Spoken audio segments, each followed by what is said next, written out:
កាលពីព្រៃនៃមានបុរសពីរនាក់នៅផ្ទះជិតគ្នាថ្ងៃមួយបុរសទាំងពីរនោះបបួលគ្នាទៅដាក់អន្ទាក់សត្វដល់ថ្ងៃរសៀលកូនភ្នំក៏នាំគ្នាដើរចេញទៅលុះដល់ព្រៃជាកន្លែងដាក់អន្ទាក់បុរសទីមួយថាខ្ញុំនឹងដាក់នៅគល់ឈើនេះត្បិតឈើនេះមានផ្លែ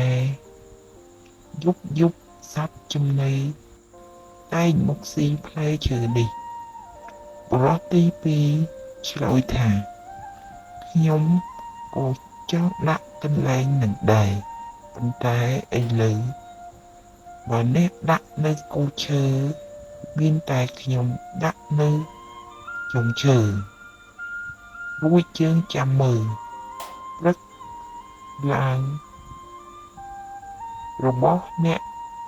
ណាជាប់សឹមដឹងនិយាយគ្នាហើយម្នាក់ដាក់នៅគល់ឈើស្រេចហើយវិលមកផ្ទះវិញលាគ្នាទៅផ្ទះតែរៀងខ្លួនឯអ្នកដាក់អន្ទាក់នៅចុងឈើនោះលុះវិលមកដល់ផ្ទះហើយយប់នោះ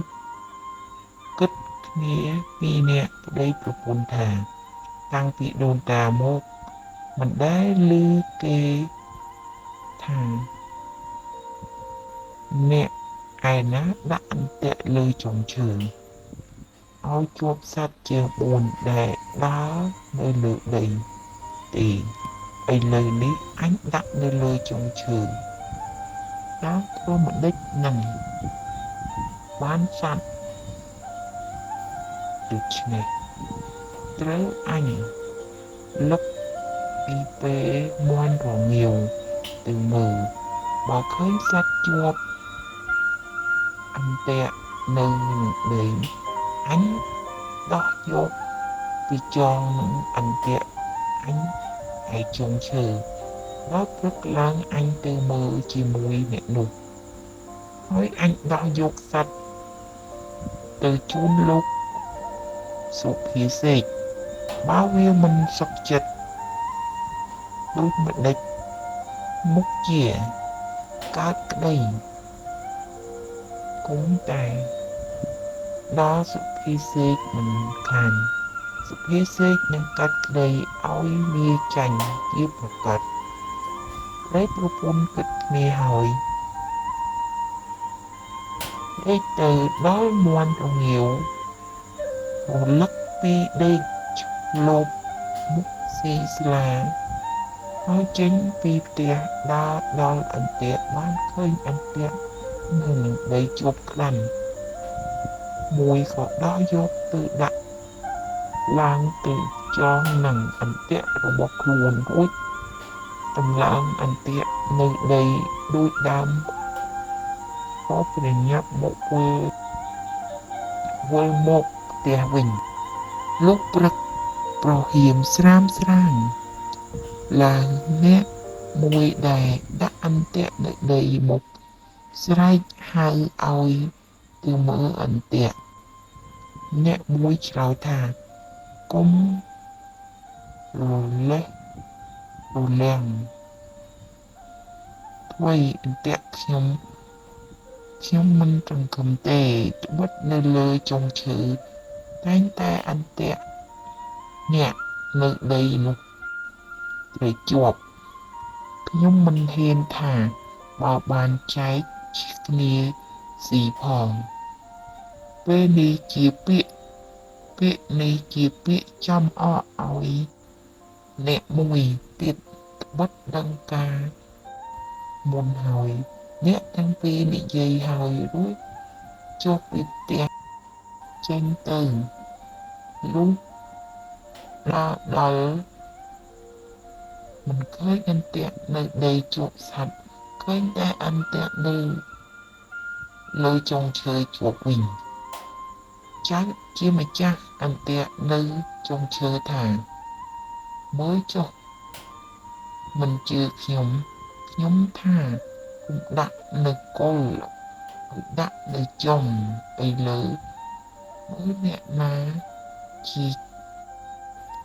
មើលជាអ្នកជាប់ហើយឡើងទៅដល់យកសត្វចុះមកនាំគ្នាវិលមកផ្ទះវិញពូលាគ្នាទៅផ្ទះដោយវិញខ្លួនទៅឯចៅដែលបានក្តានក៏ប្រញាប់យកទៅជូនសុភាសិតហើយជម្រាបថាខ្ញុំហើយនឹងចៅមួយនោះទៅដាក់អន្ទាក់ផងគ្នាខ្ញុំដាក់នៅចុងឈើអ្នកមួយនោះដាក់នៅគល់ឈើខ្ញុំជាមនុស្សលេខក្តីនេះកុំមកដល់លោកដូច្នេះតាមតែលោកមេត្តារកសេចក្តីយ៉ាងណាឲ្យតែក្តីខ្ញុំឈ្នះវាចុះខ្ញុំនឹងដឹងគុណលោកទៅថ្ងៃមុខសុភាសិតបានសេចក្ដាំហើយឆ្លើយថាឯងទៅរកស្វាមនុស្សមកឲ្យឆាប់ឲ្យទាន់ព្រឹកនេះបើវាមកប្តឹងអញគាត់អញ្ចឹងដែរបើវាមិនទាន់អញកាត់សេចក្តីវាឲ្យចាញ់បានដោយងាយឯងបញ្ញាប់ទៅចុះហើយអ្នកដែលដាក់អន្ទាក់លើគូឈើនោះវិលមកផ្ទះហើយដង្ហើមតូចដង្ហើមធំមិនសុខចិត្តក៏យកសេចក្តីទៅប្តឹងសុភាសិតក៏បង្គាប់សេចក្តីដូចបង្គាប់ចៅមុនលុះព្រឹកឡើងអ្នកដែលដាក់អន្ទាក់នៅលើចុងឈើក៏យកអីវ៉ាន់ទៅមុនឯអ្នកដែលដាក់អន្ទាក់នៅដីដោយខ្លួនជាអ្នកក្រលំបាកថោកចាស់រកដើររកទិញអីវ៉ាន់ពុំបានពុំទាន់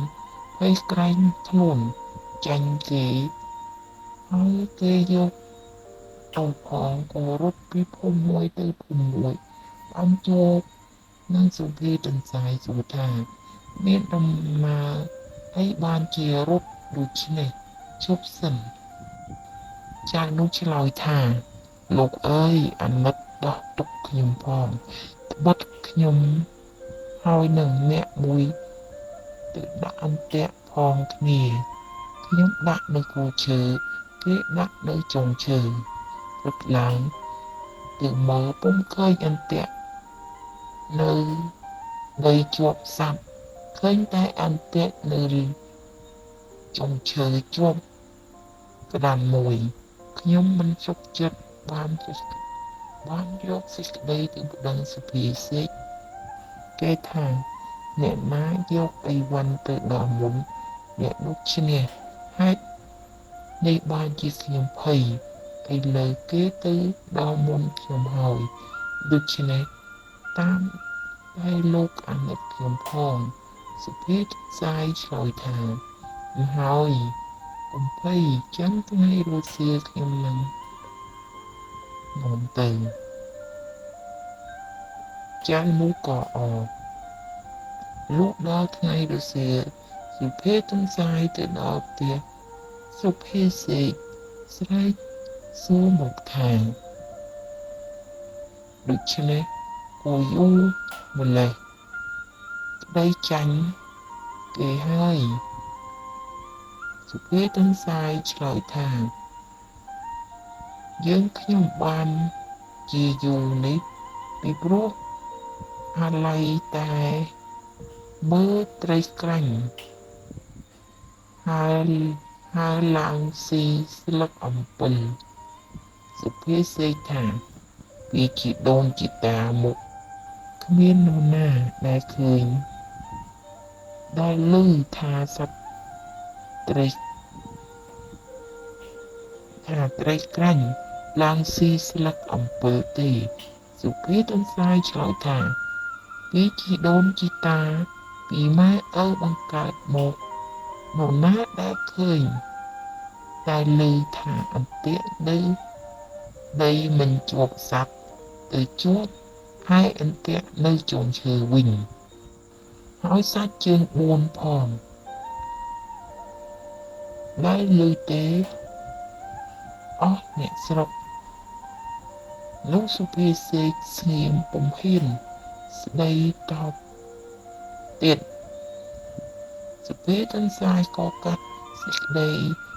ឲ្យចាញ់ដែលដាក់អន្ទាក់នៅដីឆ្នេរឯសុភាសេកដែលអង្គុយធ្វើជាសុភានោះក៏ខ្មាស់ដោយសារខ្លួនជាអ្នកល្មមចំនួនសេចក្ដាំក៏ស្ងៀមបែបមុខ